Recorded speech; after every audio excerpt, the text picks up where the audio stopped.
दोस्तों आज की कहानी मैं एक ऐसी लड़की की कहानी लेके आया हूँ दोस्तों, जो महुआ चुनती है, सखुआ पत्ता तोड़ती है, बीड़ी पत्ता तोड़ती है, लकड़ी चुनती है, गोबर चुनती है, बहुत ही गरीब परिवार से बिलोंग करती है, लेकिन हिम्मत नहीं हारती है, पढ़ाई जारी रखती है। उसकी शादी एक ऐसे परिवार में कर दी जाती है जहाँ उसे बहुत ही प्रताड़ित किया जाता था, बात बात पर मारा जाता था, पिटाई किया जाता था, लातों से, गुस्सों से, बाल पटक के जैसे मर्जी फुटबॉल की तरह पिटा जाता था, लेकिन हिम्मत नहीं हारती है।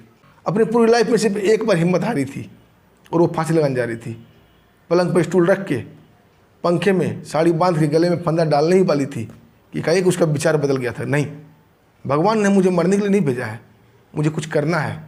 और एक बार वो सोच लेती है ना, मुझे कुछ करना है, बहुत कुछ कर दिखाती है। दोस्तों ये कहानी है IAS ऑफिसर सविता प्रधान की, जो आपको हिला देगा। जो बोलते हैं ना, मैं ये नहीं कर सकता, वो नहीं हो सकता, सब कुछ हो सकता है, बस जिसका हिम्मत टूट जाए ना, एक बार ये वीडियो को जरूर देख लेना। मैं लिख के कहता हूँ, अगर आपके अंदर जोश ना आ जाए, हिम्मत ना आ जाए, तो वीडियो बनाना मैं छोड़ दूंगा। दोस्तों आप जब अपनी ज़िंदगी से थक जाओ, परेशान हो जाओ, जब आप ये सोचने लगो कि अब ये नहीं होगा, तो ये वीडियो जरूर देख लेना। कसम से अगर आप में जोश ना आ जाए ना, तो मैं वीडियो बनाना छोड़ दूंगा। कहते हैं दोस्तों, कौन कहता है कि आसमां में छेद नहीं होता? कौन कहता है कि आसमां में छेद नहीं होता? अरे एक पत्थर तबीयत से तो उछालो यारो। इसी बात को सच कर दिखाया है IAS सविता प्रधान। आइए दोस्तों, आज की कहानी है IAS ऑफिसर सविता प्रधान की, जिन्होंने पहले ही अटेम्प्ट में IAS क्लियर कर लिया था। आपको ज़्यादा बोर ना करते हुए सीधा कहानी बुलाते हैं। नमस्कार दोस्तों, स्टोरी बाय संदीप में आप सबका स्वागत है। दोस्तों ये कहानी है मध्य प्रदेश की एक छोटे से गांव की। वहाँ एक लड़की थी जिसका नाम था सविता। मूल रूप से दोस्तों वो आदिवासी परिवार में जन्म ली थी। उसके परिवार की तो बात ही छोड़िए, उस गांव की परंपरा थी या सिस्टम बना हुआ था कि सब लोग महुआ चुनते थे, लकड़ी चुनते थे, बीड़ी पत्ता तोड़ते थे, गोबर चुनते थे, गाय बकरियाँ भेड़ बकरियाँ चराया करते थे। बस यही चीज़ उनका काम था। इसके अलावा उन्होंने कभी कुछ सोचा ही नहीं था। पढ़ाई लिखाई से उनका दूर दूर तक नाता नहीं था। हालांकि गांव में स्कूल थी और ये सविता प्रधान जो IAS ऑफिसर है, ये अपने गांव की सबसे पहला मैट्रिक पास करने वाली लड़की थी। आइए दोस्तों कहानी को विस्तार से सुनाता हूँ आपको। मध्य प्रदेश के मुंडई गांव में सविता प्रधान का जन्म होता है, आदिवासी फैमिली में। सविता जैसे जैसे बड़ी होती जाती है, वही घर वाले के साथ मिलकर वो काम करती थी। महुआ चुनना, बीड़ी पत्ता तोड़ना, लकड़ी चुनना जंगल में, गोबर फेंकना, गोबर उठाना, यही सब काम था। उसे इन कामों से कोई परहेज नहीं था। उसके पिता उसका एडमिशन गांव के स्कूल में करा देते हैं, वो भी इसलिए कि उन्हें स्कॉलरशिप मिल जाए, क्योंकि आदिवासी लोगों को, आदिवासी लड़कियों को पढ़ने के लिए 100-150 रुपया स्कॉलरशिप मिलता था। उसके पिता इस लालच में कि कुछ पैसा मिल जाएगा, उसका एडमिशन कराते हैं, न कि पढ़ने के लिए। अब सविता स्कूल जाने लगती है। सविता स्कूल जा रही थी, ये मेन फैक्टर नहीं था। मेन फैक्टर था कि घर का सारा काम करके जाना है स्कूल। तो सविता सुबह उठती थी, महुआ चुनने चला जाती थी, कभी लकड़ी चुनने चला जाती थी, कभी बीड़ी पत्ता तोड़ने जाती थी। इन सब काम निपटा के 10 बजे वो स्कूल जाती थी। फिर वहाँ से आकर गोबर चुनना, गोबर फेंकना, जैसा कि घर की परंपरा बनी हुई थी। घर की नहीं, पूरी गाँव की परंपरा यही थी, ये करती थी। उसे पढ़ाई का मतलब ही नहीं मालूम था। घर वाले को कोई लेना देना नहीं था कि वो पढ़े या ना पढ़े। दोस्तों धीरे धीरे रुचि सविता की पढ़ाई की ओर होने लगती है और अब वो 10th में चल जाती है। गांव में वो पहली लड़की थी जो 10th में गई थी। 10th की एग्ज़ाम देती है, अच्छे नंबर से पास कर जाती है। अब उसके अंदर एक कॉन्फिडेंस आ जाता है। वो अपने आप में सोचने लगती है कि मैं बहुत ही ग्रेट हूँ, पूरे गाँव में मैंने अकेला ही 10th किया है। अब सोचिए दोस्तों कि गाँव की क्या कंडीशन हुआ होगा, कैसी कंडीशन होगी कि जो पहली लड़की 10th कर रही हो, उस गांव का स्थिति क्या होगा, कितना बैकवर्ड होगा। दोस्तों अब वो अपने पिता से बोलती है कि मुझे आगे पढ़ना है। उसके पिता कोई दिलचस्पी नहीं दिखाते हैं, क्योंकि वहाँ से 7 किलोमीटर दूर एक कॉलेज था जहाँ इंटरमीडिएट से लेकर ग्रेजुएशन तक का पढ़ाई होती थी और आने जाने का किराया 1 रुपया था। लेकिन ये 1 रुपया भी ये अफोर्ड नहीं कर पा रहे थे। सविता पैदल ही आती जाती है, क्योंकि इसका माँ का सपोर्ट मिला इसको। माँ ने इसे पढ़ाने का निश्चय किया और माँ एक काम उसी कॉलेज के जहाँ पर था वहीं गांव में एक काम ढूंढ लेती है और वहीं रहने लगती है सविता को लेकर। अब सविता की पढ़ाई आराम से निर्विघ्न चलने लगती है। वो इंटर पास कर जाती है। इंटर पास करते ही दोस्तों उसके लिए एक बढ़िया परिवार से रिश्ता आता है, जो काफ़ी अमीर परिवार थे। उसके घर में सभी लोग नौकरी वाले थे, बड़े बड़े अधिकारी थे। वहाँ से एक रिश्ता आता है, लेकिन सविता शादी करने के मूड में नहीं थी, शादी नहीं करना चाहती थी, वो पढ़ना चाहती थी। लेकिन उसके पिता एकदम जिद पे आ जाते हैं कि शादी करनी है, क्योंकि इतने अच्छे परिवार से रिश्ता है कि उसके पिता एकदम ऑल बॉल हो गए थे कि ये शादी करनी ही करनी है, क्योंकि बहुत बड़े खानदान से रिश्ता आया था और आदिवासियों में तो ऐसा संभव होता नहीं कि बड़े अधिकारी हों। पहले की स्थिति और भी दयनीय थी। अब इसके पिता बिना लड़के की इंक्वायरी किए, बिना उसका घर देखे, ना उसका पूरा परिवार के बारे में कुछ जाने, सीधा हाँ कर देते हैं शादी के लिए। अब दूसरे ही दिन लड़के वाले पूरे परिवार को लेकर सगाई करने के लिए आ जाते हैं। जब लड़का को देखती है सविता, इससे करीब करीब दोगुना उम्र की था। सविता की उम्र 17-18 साल हो रही थी और लड़का 30-32 साल का था। लड़की की एक बहन थी जो MBBS कर रही थी, वो सविता को बहुत बेइज्जती करती उसके घर में ही, सिर्फ हाय हेलो ना करने की वजह से। क्योंकि अपना तो कल्चर है राम राम प्रणाम करने का। सविता ने उन्हें प्रणाम किया, लेकिन वो चिढ़ गई कि तेरे अंदर मैनर्स नहीं है, तो हाय हेलो नहीं जानती है। अब सविता की सेल्फ रिस्पेक्ट जो था वहाँ घात कर गया। सविता एकदम जिद पड़ जाती कि मैं शादी नहीं करूँगी। घर वाले जैसे तैसे मनाकर शादी के लिए राज़ी करते हैं, लेकिन सविता राज़ी नहीं होती है। फिर एक बहुत ही गंभीर तीर छोड़ा गया लड़के की तरफ से, लड़के के पिता की तरफ से। फिर लड़के के पिता लड़की के पिता को बोलते हैं कि मेरी लड़की एक हाल में ही डेथ की है, जिसका सपना था पढ़ लिख कर डॉक्टर बनना, और मैं वो सपना सविता से पूरा करना चाहता हूँ, इसलिए मैं इसे शादी करवाना चाहता हूँ। अब ये बात लड़की के पिता के दिल में बैठ जाती है और बोलते हैं कि इतना अच्छा रिश्ता है, इसको हम मना नहीं कर सकते, और सविता की शादी आनन फानन में कर दी जाती है। अब सविता विदा होकर जैसे ससुराल जाती है तो सविता एकदम बिल्कुल शॉक हो जाती है। फर्स्ट दिन से ही इसके ऊपर अत्याचार शुरू हो जाता है। पूरे रूल बताए जाते हैं ससुराल में कैसे रहना है, कैसे बात करना है, कहाँ बैठना है, कहाँ नहीं उठना है। यानी दोस्तों इसके ऊपर पूरी बंदिश लगा दी जाती है, जैसे नौकरों के ऊपर लगाया जाता है। टीवी नहीं देखना है, हंसना नहीं है, किसी ज़्यादा बात नहीं करना है, सबको खाना खिला के खाना खाना है, डाइनिंग टेबल पर नहीं बैठना है, नीचे बैठना है, सोफा पर नहीं बैठना है, मतलब तमाम तरह का बंदिश उसके ऊपर लगा दिया जाता है। अब सोचिए दोस्तों, जो लड़की शुरू से अपने माँ बाप की लाडली रही हो, स्वतंत्र जंगल में घूमी हो, उसके ऊपर इतनी बंदिश सविता फिर भी बर्दाश्त कर लेती है। यहाँ तक तो ठीक था। उसके बाद आए दिन उसकी पिटाई होने लगी। जिसको जब मर्जी करता सविता प्रधान को पीट दिया करता, कारण नहीं मालूम। सविता को खुद ही नहीं पता चलता था। सविता प्रधान ने अपनी आप बीती जोश तक में बताई है कि उनको खुद ही नहीं पता चलता था आखिर हमने गलती क्या की। किचन में बड़े बड़े अक्षरों में लिखा जाता था कि तुम्हें ये करना है, तुम्हें वो नहीं करना है। अब दोस्तों अत्याचार यहाँ तक बढ़ गया कि सविता पूरे दिन सुबह से लेकर शाम तक सारा काम घर करती थी। झाड़ू पोछा चौका बर्तन से लेके खाना बनाना से लेके खाना मांजना, बर्तन धोना, उसके बाद सबको सुला के खुद सोना, बड़े बुजुर्ग की सेवा करना। बहुत ही दयनीय स्थिति हो गई और लास्ट में खाना भी नहीं बचता था। और घर का रूल था खाना बचे तो ही खाएगी, दोबारा खाना नहीं बनेगा। हालांकि खाना सविता ही बनाती थी। सविता की मेंटल स्थिति दोस्तों ये हो गई कि सविता अपने अंदर गारमेंट्स में रोटियां चुराकर बाथरूम में जाकर खाया करती थी। अगर भूख तो भूख ही होता है दोस्तों। इसी बीच उसके एक दिन पिता आते हैं उससे मिलने के लिए। पिता को सारी बात बताती है, बोलती पिताजी मुझे यहाँ से ले चलो, मुझे यहाँ नहीं रहना। उसके पिताजी बोलते ठीक है बेटी, तुम तैयार रहना, शाम को मैं तुम्हें ले जाऊँगा। लेकिन शाम से दोस्तों 4 से 5, 5 से 6, 6 से 7, 7 से 8, 8 से 9, 9 से 10 बज जाते हैं रात। सविता इंतजार करती रहती है, उसके पिता नहीं आते हैं। दोस्तों अब सविता का वेट धीरे धीरे कम होते जा रहा था, क्योंकि दिन भर वो जानवरों की तरह खटती थी, जानवरों की तरह काम करती थी और खाना कुछ नहीं मिलता था और मारपीट अलग से मिलती थी। एकदम दुबली पतली सी हो गई थी, वेट हो गया था 32-33 किलो। अब दोस्तों वो बीमार पड़ जाती है। वो अपनी ननद से बोलती है जो MBBS कर रही थी कि दीदी मेरे लिए कोई दवाई ला दो। 2-3 दिन तो ध्यान नहीं देती है, फिर एक सिरप सलाह देती है उसे पीने के लिए। वो पी जाती है और पीने के बाद दोस्तों उसे क्या पता कि वो डॉक्टर ने दिया है, पी ली दवाई है। उसके बाद उसके शरीर ने काम करना छोड़ देता है, सिर्फ उसका दिमाग चल रहा था। सुन रही थी, आंखें से देख रही थी, लेकिन कोई शरीर हिला नहीं पा रही थी। उसे एक हॉस्पिटल में भर्ती कर दिया जाता है।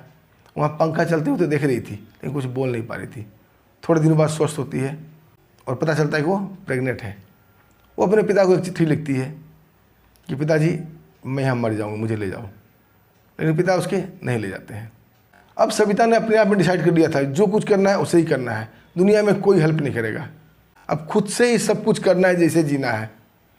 तब तक दोस्तों वो एक डिलीवरी होती है और एक बच्चे की माँ बन जाती है। एक बार वो अपने मैके जाती है, मैके में जाकर अपने हाल पूरे बताती है अपनी माँ को, अपने पिता को। सब लोग जान रहे थे कि सविता के साथ बहुत ही बुरा हो रहा है, लेकिन उसके पिता क्या बोलते हैं कि पानी के साथ बहते चलो, पानी की विपरीत दिशा में बहोगी तो टूट जाओगी, कहीं नहीं पहुँचोगी। सविता को बहुत झटका लगता है। सविता अब समझ जाती है कि कोई उस दुनिया में उसका हेल्प करने वाला नहीं है, जो कुछ करना है खुद ही करना है। दोस्तों इस बीच वो दूसरी बार प्रेग्नेंट होती है और दूसरे बच्चे की भी माँ बन जाती है। सब लोग कहा करते थे बच्चे हो जाने के बाद सब कुछ ठीक हो जाता है। लेकिन एक नहीं, इसके 2-2 बच्चे हो गए, लेकिन ठीक कुछ भी नहीं हुआ। अब दोस्तों सविता अंदर से टूट चुकी थी, अत्याचार सहते सहते। अब उसके मन में बचपना वाली बातें आने लगती है। बच्ची तो थी ही, 18-19 साल का एज था, 2 बच्चे की माँ बन गई, लेकिन दिमाग तो बचपना वाला था। वो दिमाग में सोचती है कि मैं इन घर वालों को मार दूँ, कभी सोचती हूँ इनका मर्डर कर दूँ, कभी सोचती है इनको काट दूँ। ऐसे उलूल जुलूल बातें सविता सोचा करती थी। फिर इसके दिमाग में ये भी बात आती है कि अगर मार दूँगी तो मुझे जेल भी जाना पड़ेगा। फिर ये प्लान कैंसिल करती है। फिर कभी कभी प्लान बनाती है फिर मार दूँ, फिर सोचती लाश कहाँ छिपाऊँगी। ऐसे बचपने वाली हरकतें करती है। लास्ट में दोस्तों जब कोई डिसाइड नहीं कर पाती है और अत्याचार से तंग हो जाती है, तो एक दिन डिसाइड कर लेती है कि मैं खुद ही मर जाती हूँ। और डिसाइड इसका फाइनल था। अब दोस्तों बड़े वाले बेटे को खिला पिला के सुला देती है, छोटे वाले को दूध पिला रही थी, बड़े प्यार से दूध पिला रही थी और थपकियाँ दे रही थी, जैसे उसे मरने के बाद पता नहीं कोई दूध पिलाएगा या नहीं पिलाएगा, क्योंकि वो तो जान रही थी कि मुझे अब मरना है। और आखिरी बार अपने बच्चे को सुला रही है, बड़े प्रेम से छोटे बच्चे को सुला उला के एक स्टूल उठाती है, अपने पलंग पे लगाती है और पंखे में साड़ी का फंदा बनाती है। और अपने गले में फंदा डालने ही वाली थी कि देखती खिड़की खुली हुई है और उसकी सास बाहर बैठी हुई चेयर पे। अब सास का और सविता प्रधान का दोनों का आंखें कांटेक्ट मिलता है, 2-3 सेकंड तक आई कांटेक्ट मिलता है, लेकिन सास उसे न रोकने की कोशिश करती है, न बचाने की कोशिश करती है, न चिल्लाती है, न हड़बड़ाती है। सास एक और उठ के चली जाती है। सविता प्रधान के दिमाग में एक झटका सा लगता है कि क्या मैं इन्हीं लोगों के लिए मर रही हूँ, ऐसे जालिमों के लिए मरूंगी मैं? नहीं, मैं नहीं मरूंगी। वो अपना मरने का फैसला त्याग देती है। अब उसके अंदर एक हिम्मत सा आ गया, एक जोश सा आ गया था। अब वो अपने आप में निर्णय कर लेती है कि दूसरे घर में झाड़ू करूँगी, पोछा करूँगी, बर्तन धोऊंगी, सिलाई करूँगी, ज़रूरत पड़ा तो मतलब शरीर तक जिस्म तक बेचूँगी, लेकिन अब इस घर में नहीं रहूँगी। अपने दोनों बच्चे को उठाती है। उसी गांव में पड़ोस में एक उसका कजन भाई रहता था जो परीक्षा की तैयारी करता था, उसके पास चली जाती है। उसकी माँ भी इसका साथ देती है। यहाँ पे वो भी आ जाती है पिता से लड़के। वो बोलती मैं बहुत हो गया, हद हो गया, अब मैं बेटी का साथ दूंगी। दोस्तों यहाँ से शुरू होती है सविता प्रधान की संघर्ष की कहानी। अब सविता प्रधान सोचने लगती है कि मैं करूँ क्या, क्योंकि अब उसके साथ 4 जिंदगी जुड़ी हुई थी। एक तो सविता थी, सविता की माँ थी, 2 बच्चे थे, कहाँ से खाना आएगा। अब सविता छोटे छोटे बच्चों को ट्यूशन पढ़ाना शुरू करती है और अपनी भी पढ़ाई शुरू कर देती है। अब वो एमए में एडमिशन ले लेती है, खुद से पढ़ते हुए, बच्चे को संभालते हुए और बच्चे को ट्यूशन पढ़ाते हुए सब कुछ कर रही थी। इतना संघर्ष कर रही थी वो। आमदनी के जरिए उसके पास कुछ था नहीं। दोस्तों कैसे भी दिन काट रही थी, कभी माड़ भात तो कभी चावल भात, ऐसे खा के वो जी रही थी। 2 छोटे छोटे बच्चे थे, बच्चे ने कभी एक बिस्किट तक नहीं खाई। आता कहाँ से, पैसा ही नहीं था। दोस्तों ये बातें मैं अपनी तरफ से नहीं बता रही हूँ, जोश तक में सविता प्रधान ने खुद बताया है। दोस्तों वो दिन भी आता है जब एमए का एग्ज़ाम होना होता है, लेकिन दोस्तों परिस्थिति ने सविता प्रधान का पीछा अभी भी नहीं छोड़ा था। उसका जो एक्स पति था जब तब उसके घर में आ जाता था और गुस्से में उसे पीट कर चला जाता था, जैसे कोई आदमी ना हो के वो कोई जानवर हो। जब उसे दिल आता था, जब भी वो नशा करता था, दारू पीता था, आके सविता प्रधान को पीटना शुरू करता था। जब पीटते पीटते वो थक जाता था तो घर चला जाता था। ऐसे ही दोस्तों एमए का पेपर होना था। पेपर 2 शिफ्ट में होता था, सुबह और शाम। एक शिफ्ट का पेपर देकर सविता प्रधान घर लौट जाती थी, क्योंकि उसका बेटा छोटा था, उसे दूध पिलाना होता था। खाने को तो कुछ था नहीं, वो आकर अपना दूध पिलाती थी, क्योंकि वो फीडिंग बेबी था।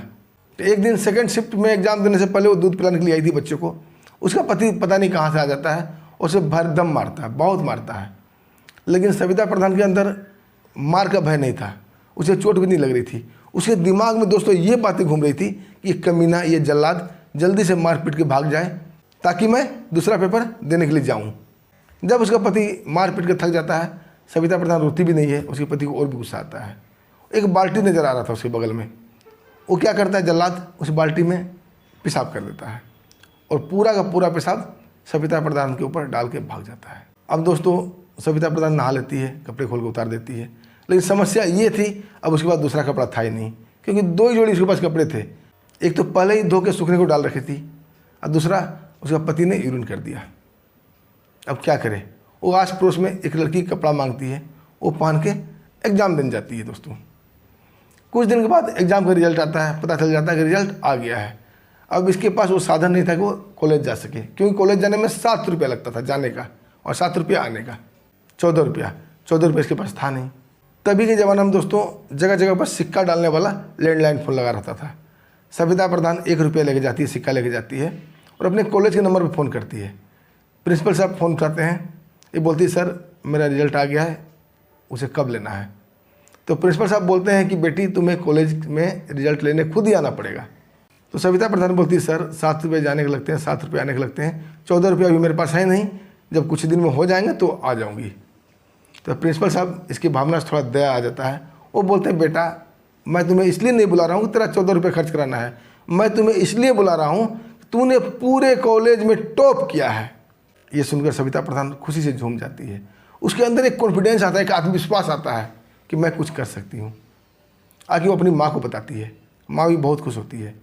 दोस्तों इस एमए हो जाता है। अब सविता प्रधान सोचने लगती है कि मैं कोई जॉब करूँ, कोई मुझे नौकरी मिल जाए, कम भी पैसा मिले लेकिन कुछ भी हो जाए ताकि मेरा जीवन निर्वाह हो सके, अच्छा खाना खा सकूँ, बच्चे को बिस्किट खिला सकूँ। इस चक्कर में दोस्तों तभी के ज़माने में रोज़गार पेपर आता था, उसकी कीमत थी 4 रुपया। तो सविता प्रधान पेपर वाले से बात करती है कि क्या कि 4 रुपये इसके बाद होते नहीं थे। बोले अगर पुराना पेपर ले, मैं 1 सप्ताह बाद का पेपर लूँ तो कितने मिलेगा। तो पेपर वाला बोलता है कि आप अगर 1 सप्ताह बाद का पुराना पेपर लेंगी तो 2 रुपये का मिल जाएगा। सविता प्रधान उसे बोल देती ठीक है भैया, हमें हर सप्ताह का पेपर दे दिया करना पुराना वाला। अब वो 2 रुपये का रोज़गार पेपर लेकर एक दिन रोज़गार ढूंढ रही थी, तो उसमें एक वैकेंसी निकली हुई थी यूपीएससी से, सिविल सर्विस से। अब सविता को ये मालूम नहीं था कि सिविल सर्विस पास करने से कितने बड़ा ओहदा मिलता है, कितना बड़ा पोस्ट मिलता है, ये सब लेना देना नहीं था। उसमें वो पेमेंट देख रही थी, कितना पेमेंट बन रहा था। तो उस टाइम यूपीएससी क्लियर करने के बाद उनके पेमेंट 16,000 बेसिक बनता था। ये पेमेंट जब देखती है तो दंग रह जाती है, बोलती है अगर मैं ये एग्ज़ाम निकाल लूँ और मुझे 16,000 पेमेंट मिलने लगे तो मज़ा ही आ जाएगा। मैं भी अच्छा खाना खा सकती हूँ, अच्छा जगह रह सकती हूँ, बच्चे मेरे दूध पिएंगे, अच्छे बिस्किट खाएंगे। इसके दिमाग में दोस्तों ये चल रहा था कि पेमेंट मिलेगा, पैसा आएगा, कमाई होगी और अच्छा खाना खाया जाएगा, क्योंकि बचपन ही गरीबी में बीता था, कभी इन्हें अच्छा खाना मिला ही नहीं था। ये ओहदे को नहीं देखती है, तो यूपीएससी क्लियर करने के बाद आईएएस अफसर बन जाता है, इसका कितना बड़ा पावर होता है, कितना बड़ा ओहदा होता है, ये नहीं देख रही है, ये देख रही है पेमेंट। दोस्तों वो फॉर्म फिलअप कर देती है, फॉर्म फिलअप करने के बाद अपनी तैयारी में लग जाती है। वो एक किताब खरीद के लाती है। उस टाइम उस किताब की कीमत थी 150 रुपया, जो उसके लिए बहुत था। 150 रुपया आज के ज़माने में 50,000 रुपये के बराबर था उस टाइम। उसके लिए, सविता प्रधान के लिए, बहुत मुश्किल से इधर उधर कैसे कैसे जुगाड़ करके वो 150 रुपये का वो किताब लाती है और पढ़ती है। माँ बच्चे संभालती है, ये छत पर छिप कर पढ़ा करती थी ताकि बच्चे तंग ना करें। दोस्तों उसकी माँ एक दिन आवाज़ मारती है कि बेटा, छोटा वाला बेटा रो रहा है, आजा दूध पिला दो। सविता प्रधान उसे दूध पिलाने आती है। उधर एक आवारा कुत्ता ऊपर चढ़ जाता है, उसी किताब पर पेशाब कर देता है। दोस्तों उसकी परिस्थिति जो है ना, उसकी दुख भरी कहानी उसका पीछा ही नहीं छोड़ता है। जब वो ऊपर जाती है तो देखती कुत्ता पेशाब किया, बदबू आ रही थी किताब से, और किताब धीरे धीरे फूल रहा था। अब करे तो करे क्या, एक तो बहुत ही जद्दोजहद करके 150 रुपये की व्यवस्था की थी किताब खरीदने के लिए। अब 150 रुपये कहाँ से आए जो किताब खरीदे। दोस्तों उसी किताब को सुखाती है, जो किताब इतनी मोटी थी फूल की इतनी मोटी हो जाती है, क्योंकि वो भगवान पर बहुत भरोसा करती थी, शिव जी की भक्त थी। और शिव जी का आशीर्वाद मानकर वो उसी किताब को पढ़ती है, उसी किताब से तैयारी करती है और प्री में निकाल लेती है। जब प्री एग्जाम निकल जाता है उसके अंदर हौसला आता है कि वो कुछ कर सकती है दुनिया में।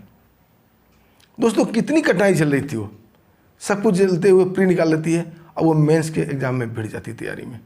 अब प्री निकालने के बाद थोड़ा फेमस भी हो गई थी, 1-2 कोचिंग में भी इधर उधर जान पहचान हो गए थे, थोड़ा वहाँ से भी उसे हेल्प मिल गया। पैसा तो नहीं था लेकिन फेस वैल्यू था उसका। अब थोड़ा बहुत कोचिंग से भी सपोर्ट मिलता है, थोड़ा इधर उधर से करती है और मेंस की तैयारी करने लगती है। दोस्तों वो मेंस भी क्लियर कर लेती है।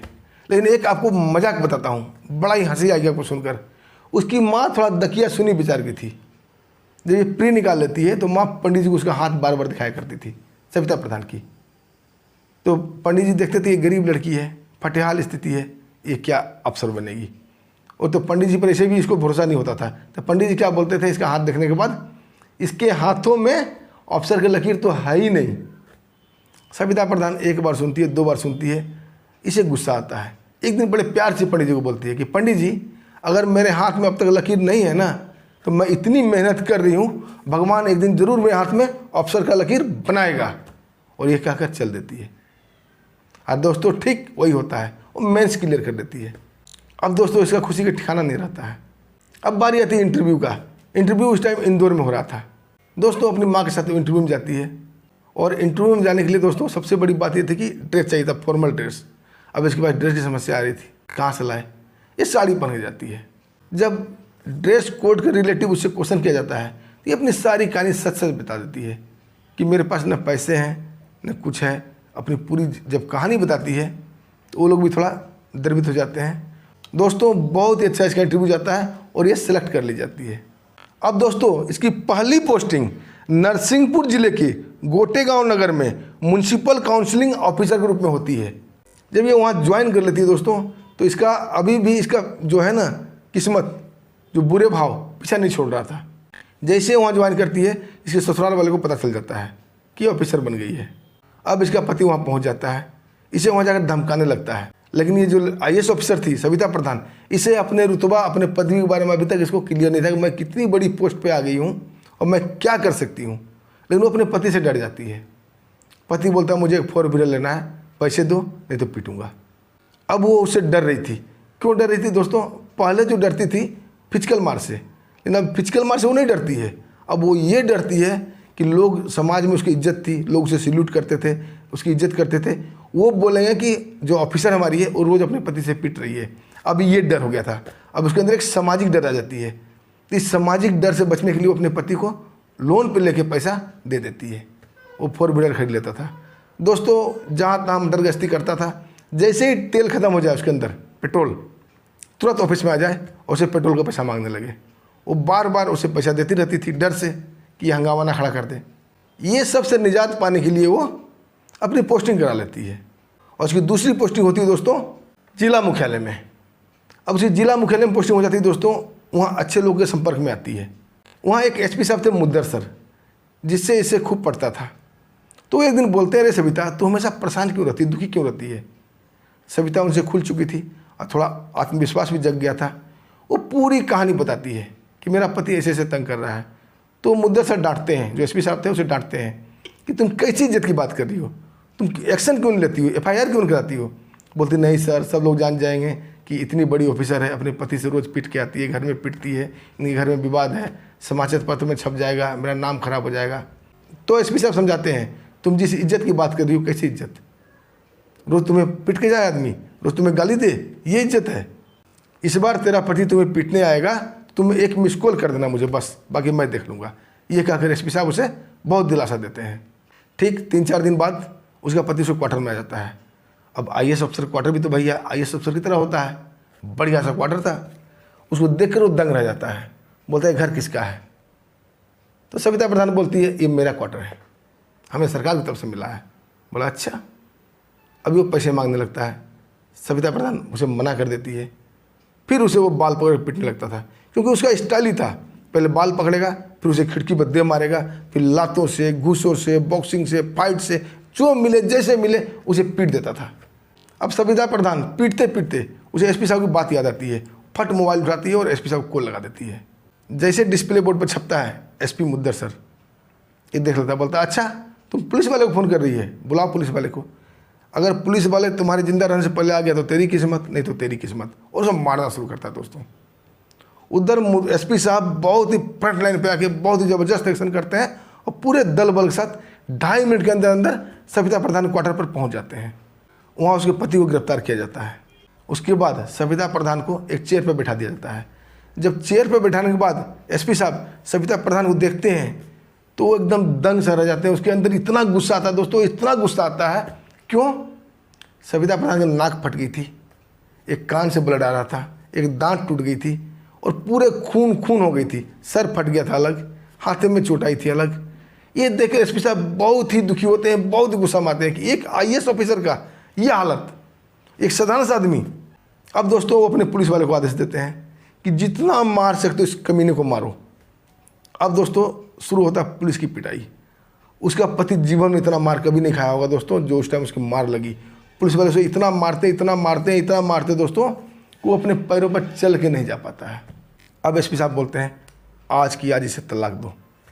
वकील साहब को बुलाया जाता है, तलाक के पेपर तैयार कराया जाता है। दोस्तों ये भी एक अद्भुत कहानी है तलाक का भी। अपने इस भारत के इतिहास में पहली घटना है। आप चाहे तो इसको नेट पर सर्च कर सकते हैं। भारत में तलाक के केस में कितने टाइम लग जाते हैं? कम से कम लगता है तो 1 साल लगता है, नहीं तो 4 साल 5 साल लगते हैं। लेकिन IAS सविता प्रधान का तलाक महज 1 दिन में हुआ था। ये भी एकदम जानने वाली बात है दोस्तों। जब कोर्ट में पेशी होती है 2 दिन बाद ही उनकी पेशी हो जाती है। एक साइड पति कटघरे में, एक साइड सविता प्रधान को पुलिस वाले चेयर में बैठाकर ले गए थे, व्हील चेयर में। जब IAS ऑफिसर की ये हालत जज साहब देखते हैं तो जज साहब भी दंग हो जाते हैं कि एक IAS ऑफिसर, इतना बड़ा रुतबा, इतना बड़ा पोस्ट, इसकी ये हालत, तो आम आदमी की बात क्या हो सकती है। जज साहब अपना चश्मा उतारते हैं और अपने साइड रूम में चले जाते हैं। वहाँ पे बुलाते हैं कविता प्रधान को, उससे बोलते हैं बेटी तुम क्या चाहती हो। सविता प्रधान हाथ जोड़ देती है, बोलती है सर मुझे बस एक ही इच्छा है, मेरे दोनों बच्चे मेरे हवाले कर दिया जाए और इस जालिम से मुझे बचा लीजिए। जब आता है तब पीट देता है। थोड़ी देर बाद फिर उनका मुकदमा चलता है। जज साहब कटघरे में आते हैं, दोनों को बुलाते हैं और फैसला सुनाया जाता है। दोस्तों दोनों बच्चे सविता प्रधान को दे दिया जाता है, दोनों में तलाक हो जाता है और पति को ये वार्निंग दी जाती है कि आइंदा आज के बाद कभी भी सविता प्रधान के आसपास भी नहीं फटकोगे, बच्चे से मिलने तक नहीं जाओगे। अगर ये करते पाए गए तो कैद बामुशक्कत होगी। तो दोस्तों ये थी सविता प्रधान की कहानी, एक IAS ऑफिसर की कहानी, बाकोल सविता प्रधान की। दोस्तों एक लड़की इतनी मार, इतनी प्रताड़ना सह के एक बैकवर्ड गांव से आके सब कुछ सहते हुए एक IAS बन सकती है, तो आप लोग क्यों नहीं बन सकते। हमारे स्टूडेंट भाई जो भी हमारी वीडियो को देख रहे हैं, मैं आपसे कहूँगा कभी जीवन में हार नहीं मानना, और कभी हार मान जाओ ना तो ये वीडियो को जरूर देख लेना, क्योंकि बोलते हैं ना हार के आगे ही जीत है। थोड़ी सी मेहनत, 2 साल 3 साल की मेहनत कर दो अगर, तो जीवन में सफल हो जाओगे, फिर पूरी ज़िंदगी ऐश करोगे। अगर यही 2-3 साल थोड़े से लड़खड़ा गए और आराम के चक्कर में पड़ गए, फिर पूरी ज़िंदगी गधे की तरह घिस घिस के चलोगे। इसलिए दोस्तों मेरे हम उम्र साथियों, मैं आपसे यही कहूँगा अपने बच्चे को होश दो। इसलिए मेरे प्यारे छोटे छोटे बच्चों, अगर आप हमारे वीडियो देख रहे हो, स्टूडेंट भाई आप हमारी वीडियो देख रहे हैं, हमारी प्यारी बहनें हमारी वीडियो देख रहे हैं, तो पक्का अपने अंदर जोश लाओ, कुछ कर गुजरने का हौसला लाओ और ये कहो कि मैं ये कर सकता हूँ, आई कैन डू इट। कभी हिम्मत नहीं हारना, कभी हौसला नहीं हारना। आप सब कुछ कर सकते हो। परमात्मा ने, भगवान ने हम सबको एक जैसा बनाया है, कोई अलग से रचना नहीं की है। इसलिए हम सब काबिल हैं, आप सब काबिल हैं, सब कुछ कर सकते हैं। बस ज़रूरत है अपनी आत्मशक्ति की, हिम्मत की। एक बार जगा लो उसे और एक बार अपने जोर से अपने दिल में बोलो आई कैन डू इट, मैं ये कर लूँगा। ये नहीं कि IAS अफसर ही बनना है, आपकी पसंद है। बहुत बड़ा क्षेत्र है ये भारत, बहुत नौकरियाँ हैं।